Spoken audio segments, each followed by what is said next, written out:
Today we have a crazy entitled parent story of a mom holding financial documents hostage. We'll get into that in a bit, but first, my entitled dad wanted me to be a housewife. I grew up in a household that was basically a heck hole for both me, 20-year-old female, and my mother, 48-year-old female. My father, 50-year-old male, had 2 children before me and 2 children after me, all boys he had with my mom. And because I was born right in the middle, I was singled out for a lot of stuff. A few examples: my dad would often ask each of us what we wanted from the store as a reward for doing well in school. My brothers always got what they wanted. I hardly got what I wanted. On birthdays, my brothers got to see whatever movies they wanted. I never got to choose the movie I wanted to see. If I asked for something for Christmas, I more than likely wouldn't get it unless it was from another family member. Whenever one of us started doing bad in school, I would always get the biggest punishments while my brothers got off easy. My dad allowed my brothers to watch when he cooked so they could learn. I had to learn how to use things like the freaking grill on my own.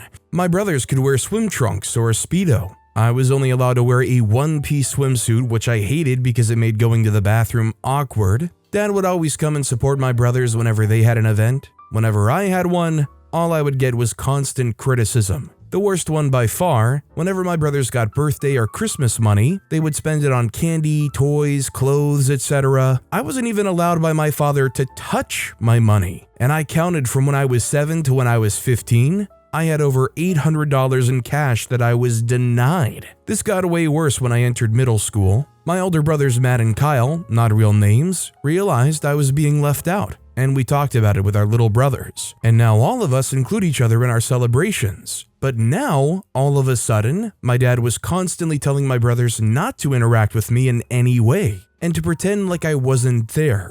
And then, all of a sudden, my stuff started going missing. It started small with my pencil sharpener and a note card or something. Then it escalated into my merchandise disappearing, and then my movies, and anything I bought with my own money would be gone the next day. Then, when I confronted my dad about it, he didn't deny what he did, and he said he threw it all away because I'm growing up to be a housewife that doesn't need that crap. I told him I don't want to be a housewife, I want to get a real job. He then sent me to my room, and as I entered high school, I found that my swimsuits had been thrown out. A few of my cool shirts had been thrown out. Even my phone had been thrown out. When I found out that had been thrown out, I tried keeping it cool at school that day, but I just broke down in the middle of class. And when my parents found out what happened, my dad kicked me out. My older brothers had graduated high school already and were living together to save money, so I went to stay with them. And I got therapy, and I eventually learned that my stuff wasn't thrown out, and that's when I learned the truth. My dad tried to throw it all out to groom me into becoming a housewife so he could marry me off to one of his co-workers. But when I broke down crying in school, he kicked me out so he didn't have to hear me, because the moment I cried, he decided to abandon the plan and cover his tracks. You might be thinking where my mom was in all of this. She did everything she could to help me, but her own husband wouldn't listen to her. I was the middle child, and he was entitled to everything regarding me because I'm his daughter. And if he wants this to be my life, this is my life. It's no wonder that me being kicked out led to them getting divorced. And if you're wondering about my little brothers, they want nothing to do with my dad and actively refuse going to his house. And moving in with Matt and Kyle was easily the best decision I made. I learned that all of my stuff was saved from the dumpster and put in a storage facility, and I got most of my stuff back. And the clothes that didn't fit me, we sold by holding a yard sale. Matt and Kyle's backyard also had a pool and hot tub, and I was finally able to experience them in a bikini. Thanks to help from my mom and my little brothers, I was able to confess to my best friend, who is now my girlfriend. When I turned 18, I came out of my shell and got piercings in my ears, my navel, and my nipples. When I graduated, we celebrated it at Matt and Kyle's house. The whole family was there, except for Dad. Where was he anyway? He got arrested for a DUI car crash after being high on marijuana and has been in jail for a few years now awaiting trial. Good. Freak him. I'm now moved out of Matt and Kyle's, or rather just Matt's because Kyle moved out of the house, as they bought a house for me and my girlfriend, which of course had a pool and a hot tub. So to my dad, freak you for being absolutely awful as a parent, and freak you for being terrible to me because I was born in the middle. Well, at least he had some semblance of a soul. It took the whole entire family working against them and OP breaking down for them to realize it though. That definitely doesn't earn them any credit though, and I think most people are going to be happy to hear that he ended up in jail, kind of where he belonged. Also, hi, I'm Steven, and if you guys enjoy these stories of crazy entitled parents, why not hit those like and subscribe buttons down below? That said, our next story is entitled Mom Tries to Hijack My Wedding, Gets a Reality Check Instead.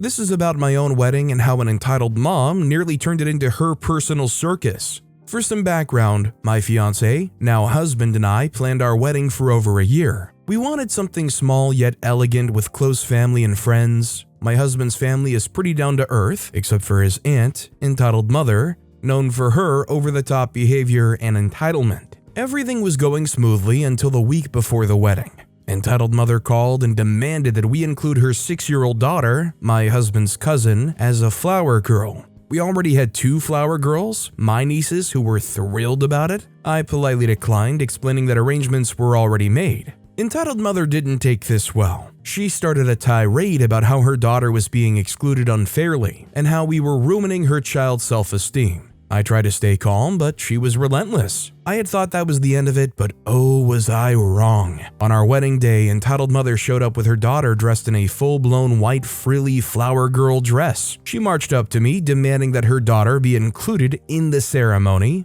I was flabbergasted. My husband and I, along with our wedding planner, tried to reason with her, but she caused a huge scene, saying things like, "How could you be so selfish on your wedding day?" And "You're destroying a little girl's dream." My usually quiet mother-in-law had had enough. She stepped in and told entitled mother in no uncertain terms that this was our day, not hers or her daughter's. She said that if entitled mother couldn't respect our wishes, they would have to leave. Entitled mother was shocked. She tried to argue, but other family members who were equally fed up with her antics supported my mother-in-law's stance. Realizing she was outnumbered, entitled mother left in a huff, her daughter in tow. The rest of the wedding went off without a hitch, and everyone had a great time. We heard through the grapevine that entitled mother complained about us to anyone who would listen, but most of the family knew her history and took it with a grain of salt. I'm grateful for my amazing in-laws who stood up for us, boosting up my confidence in our marriage's success even more. I mean, at that point, is it fair for other family members to become all of a sudden family bodyguards and kind of escort, maybe if they need to, somewhat physically them out of the building when it's so clear that an attempted hijacking of this wedding is trying to take place? Especially combined with that entitled behavior. Our next story is, entitled parent is upset a charity organization doesn't have gifts for him, only for his kids. Around Christmas, there are a lot of entitled parents, but I had one a month ago at my work that really threw me off. So my work is a non-profit that has a toy donation with many other organizations who donate a ton of gifts for kids of all ages. We also had a thing where parents could put things they needed too, like clothes, cleaning supplies, and kitchenware if needed, and if anyone wanted to supply those, they could. Well, we had a guy come in, let's call him Kyle, and get the stuff for the children that he put down on the sheet. I am the admin, so I knew who was picking up items, and once I got his name, I retrieved the items. He got the bags and made his way out to his vehicle. However, after 5 minutes, he came back in and came up to my desk. He said, "So, where is the rest of it?" I say, "Pardon?" He says, "You know, the stuff for me and my girlfriend, kid's mother." I was confused, so I looked in the back and sure enough, that was all of it. I then checked on his application and sure enough saw that it only had the 4 small children on there and no adults on the list of what they want. I said, "Sir, I'm sorry, but unfortunately you did not put the adults down on this application, thus we have nothing for you." He said, "What? Come on, we need something too." He was grumbling, moaning about how he needs something for Christmas and how he thought we gave gifts for the whole family. I said, "Sir, give me 1 second, I'll ask my boss what we have." I then went to the back and talked to my boss, who happened to be with the organization leader, and told them what happened. The organization leader said, "Is he still here?" I say, "Yes." They say, "No worries, I'll take care of him." Organization leader and I walk back and they go to speak with him. He takes him outside and chats with him for about 10 minutes before he huffs away and leaves without a thank you. I said, "Well, what happened?" The organization leader said, "Oh boy, what a real piece of work." They then told me that this grown man was upset that he got nothing from us and that we only focused on the children at our organization. And guess what he was wanting? A freaking PS5. Yes, because a non-profit gets $500 PS5s donated to us. Plus, if we did, they would go to teens, not adults who can make money and get them themselves. And if you thought that was it, oh, you would be surprised. This guy also asked organization leader for us to call him and let him know if we had anything left over after the Christmas season so he and his family could sell it for money. Well, guess what, Kyle? All of those gifts left over go to future events and for families who aren't as stingy as you. I love the fact that if they were asking for something modest or they were in genuine need of just like something basic, they probably would have tried to find a way to get them something. But this guy goes, yeah, no, I want a PS5. Oh yeah, sure, let me just go grab one off the pile we have in the back. Our next story is, have you lost empathy for your parents? As recent as 2 years ago, the prospect of my mom being sad would literally drive me into a puddle of tears. But after a series of unwarranted put-downs and smear campaigns, I finally began to see her for what she truly is, a malignant, covert narcissist who is devoid of all empathy and love. She is the source of my misery, and after several failed attempts to make her realize how badly she's hurting me, I realized that she isn't even capable of giving a crap. So why should I give a crap? Last week, my mom fell and hit her face on the pavement while walking home. She came through the door sobbing hysterically like a child for hours. Just 2 years ago, I would have been crying right there with her. But after a decade of relentless, sadistic, covert abuse, I couldn't bring myself to feel anything. I still checked her for cuts and bruises. There were none, but I didn't really care that she was hurt. The main reason she was crying was because she was embarrassed anyways. She screamed out, "I can't believe I fell in front of 3 entire people." While she was sobbing, I thought to myself, the pain of you falling is nothing compared to the psychological torture you forced me to put up with for 2.5 decades. You'll shake it off. I may never get over how you treated me or how you continue to treat me. The pain of the woman who depresses me to the point of having ending things ideations has zero effect on me anymore. I may sound like a piece of crap, but it's true. When she attempts to guilt trip me, I feel nothing. When she cries about me avoiding speaking to her, I feel nothing. And when she finally passes away, the only emotions I'll feel are bliss and relief that the person who spent a quarter century destroying my mental health is finally gone. I mean, I don't know OP's circumstances, but is there any way they can just go no contact with them? I mean, it seems like a healthier option than trying to put up with this person and having to face them with all of these feelings constantly going. This next story is, entitled Mom on a Crowded Bus Insists I Give Up My Seat for Her Son, but a kind stranger comes to my rescue. I've been a fan of the subreddit for a while, and I finally have my own story to contribute. This happened last week during my evening commute. I work in the city and usually take the bus home. As anyone who commutes knows, these buses can get packed, especially during rush hour. On this particular day, I managed to snag a seat, which felt like winning the lottery after a long day at work. I had my earbuds in and was half asleep, lost in my music. A few stops into my ride, entitled Mom and her son, who looked to be about 10 years old, got on the bus. It was clear from the get-go that there were no seats available. But that didn't stop entitled mother from scanning the bus like she was on a mission. She locked eyes with me and beelined in my direction. Entitled mother, in a tone that was more demanding than polite, said, "Excuse me, could you let my son sit down? He's really tired from his day and needs to sit." I was surprised she singled me out since there were other people, some elderly, standing as well. I was about to respond, maybe even stand up despite feeling exhausted myself, when a woman standing nearby, I'll call her helpful lady, spoke up. She said in a kind but firm tone, "Ma'am, it's not right to single out someone for their seat. We're all tired after a long day. Perhaps your son can manage standing for a bit." Entitled mother's face turned a shade of red and she responded, "But he's just a child, and children need to sit. It's common courtesy."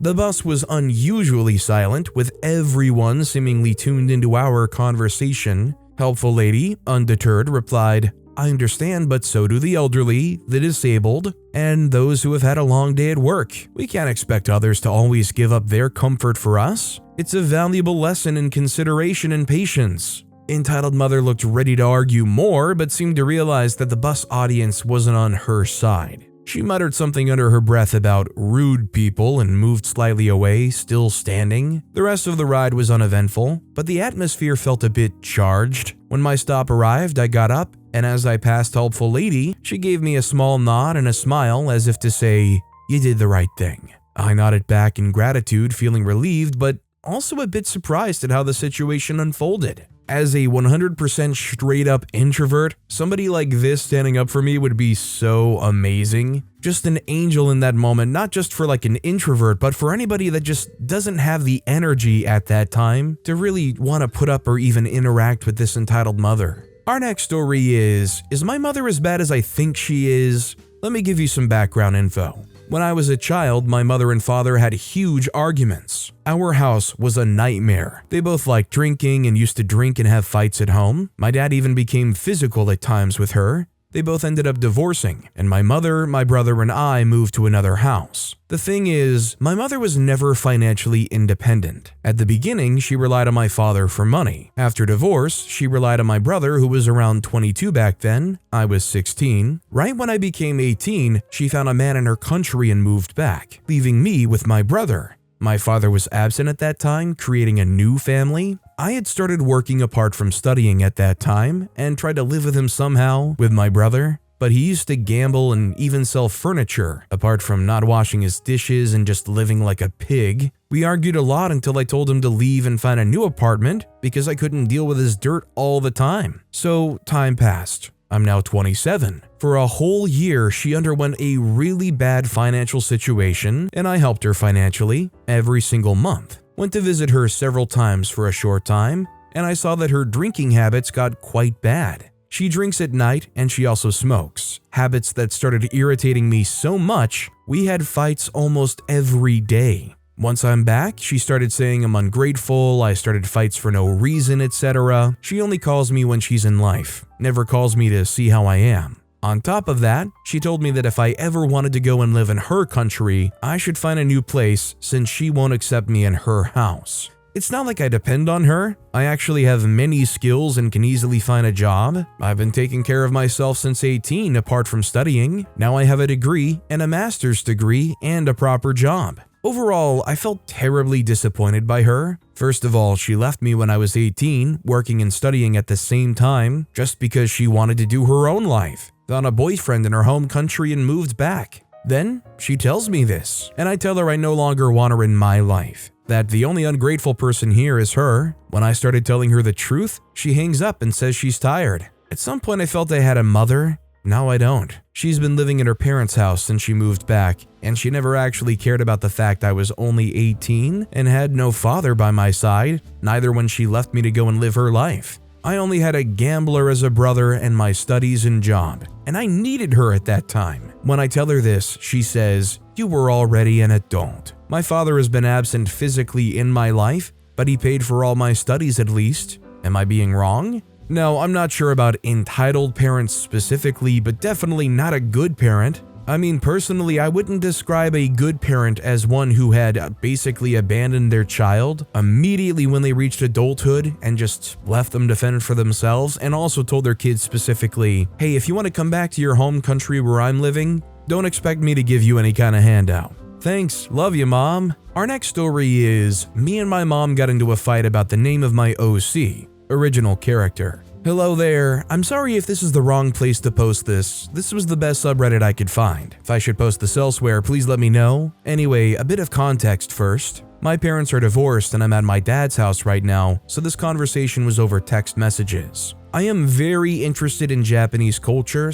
/ Asian culture in general. So a lot of times when I make OCs, their names are nouns translated into Japanese or another Asian language. Chinese, Korean, Thai, etc. Now the story. So I showed my mom a drawing I made of a girl sitting on a throne, holding a card up to her face. My mom said she really liked the drawing and asked me the character's name. I said Tosai, which means betting game or gambling, since Tosai's backstory is basically she works at a casino. My mom decides to send me a voice message of her asking Alexa, "What is the Japanese term for gambling?" It came up as Gyanbaru. She argued with me the real translation of Tosai for almost an hour. She then even asked me to change the name because she didn't like it She said Ace or Queen of Hearts would be better. Then we went back and forth about that for a while, but she seemed to eventually give up and leave me alone. Dosai is my own character. She has no right to tell me what to name my character, unless I was actually naming her something bad,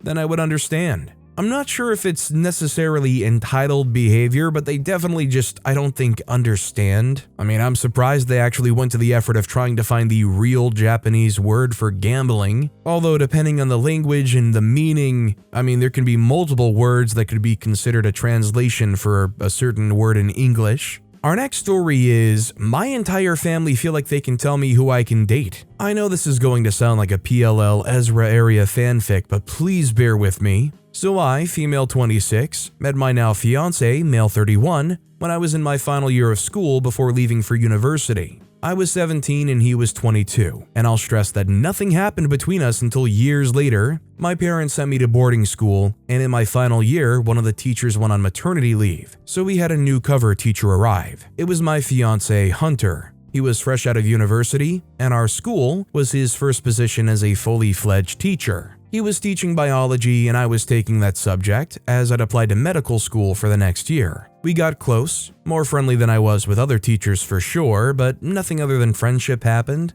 I left my boarding school when I was 18 and started at medical school, so I lost touch with Hunter for 2 years other than the occasional text. In my second year of med school, I'm taking an elective, and when I walk in, I see Hunter, who is the professor. We pick our friendship up from there, and once the elective was over and he was no longer my professor, he asked me out to dinner. We were dating up until my graduation last year, as soon after he proposed. I know it wasn't going to be the best news of the century for my family, but I didn't expect for them to act like I disgraced the family. I didn't even get a proper congratulations from my parents or my younger sister before they started freaking out, saying I was causing rumors and giving the family a bad name by being an attention seeker, etc. Why couldn't I just marry someone normally? Why did I have to complicate everything? Why couldn't I be like my sister? Why was I always so awkward? My sister never disgraced them. My sister was dating a nice boy in her class, the son of one of my mother's friends.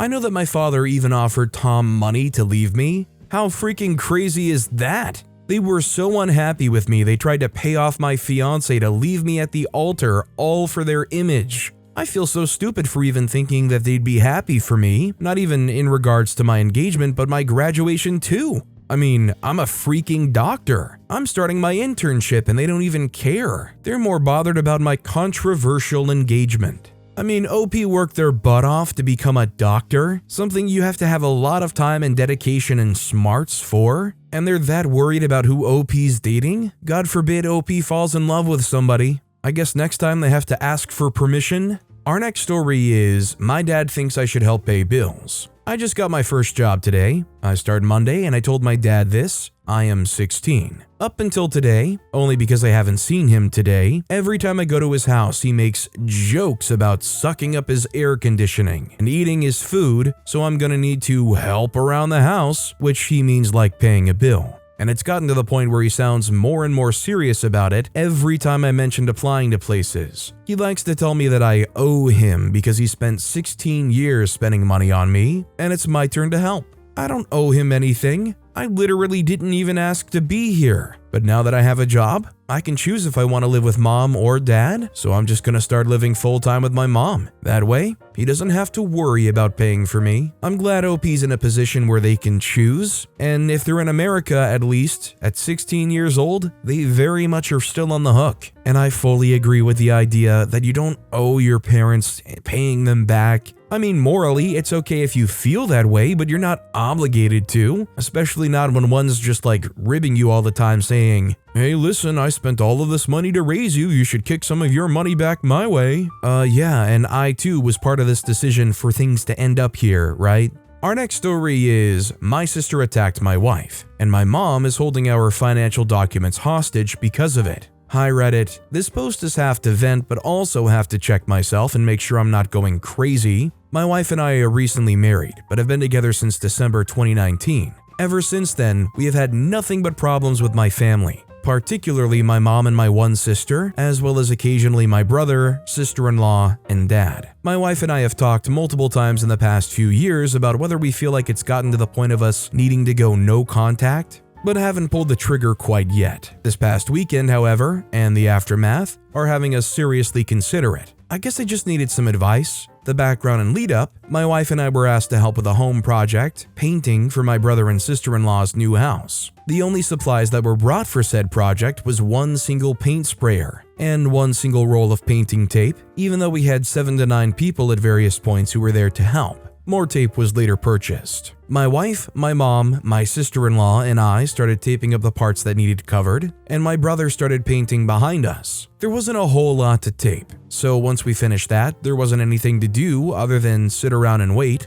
Eventually, my sister starts painting, and my wife and I decide around 7 p.m. that it would probably be smart to try and order food for everyone. My wife is with one group on one side of the year talking about food orders, and I'm on the other side with my mom and sister. My wife heard them yelling and was concerned, especially due to previous history, that something was happening. So she came over and asked what was going on. Here's a play-by-play of the conversation. Sister hands me paint sprayer and says, "Your turn." I say, "Oh, okay. I thought I was supposed to go get food." She says, "Too bad." Mom says, "I did ask you to help paint." I said, "Well, I did help tape." Mom says, "Well, I didn't ask you to help tape. I asked you to help paint, didn't I?" I say, "I suppose." Wife says, "What are you guys yelling about?" Mom says, "Oh, we were just giving him crap."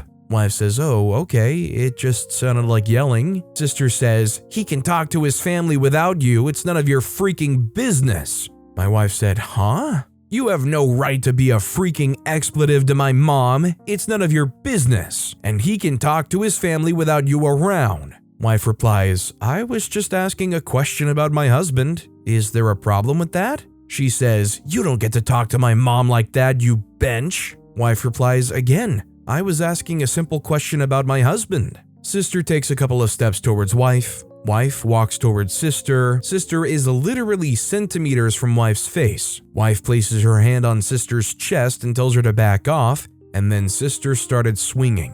Basically, my sister started swinging on my wife, and my wife put her hands up to block her face and accidentally hit my sister in the face. After this, I pull my sister back and my wife stepped back. My sister was yelling things like, "She freaking hit me, call the freaking cops," etc. After my sister eventually seemed to calm down, I let her go, and she lunged at my wife again and this time got a hit in. I pulled her back again, and then my brother and sister-in-law walk up and start yelling at my wife. Sister-in-law says that my wife is making them look like trash to their new neighbors, and my brother tells us to get the freak off his property. My mom started yelling at my wife, telling her she was being a bench and that she had no right to come at her, my mom, like that, even though my wife hadn't even moved from the spot where she was standing. Fast forward over the past few days, and we've gotten many text messages and phone calls. The gist of those is basically continuing to blame my wife and telling me that I am a terrible brother, son, and uncle to sister's kids, who were also present for this entire scenario.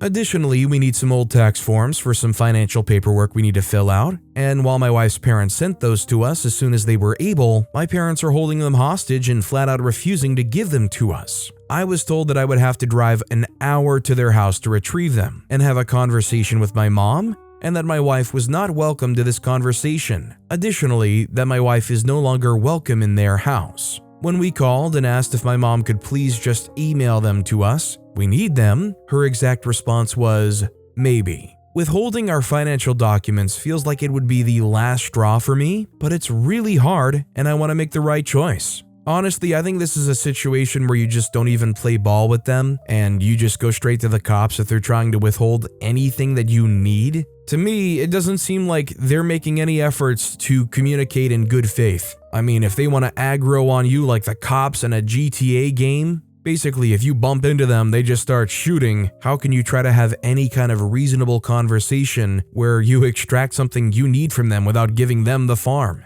But with that being said, that's all the time we have for today. Now, if you want to hear another crazy entitled parent story, check out that video on the left. Or if you missed my latest video, check out that video on the right. That said, I'll see you all next time with some more stories.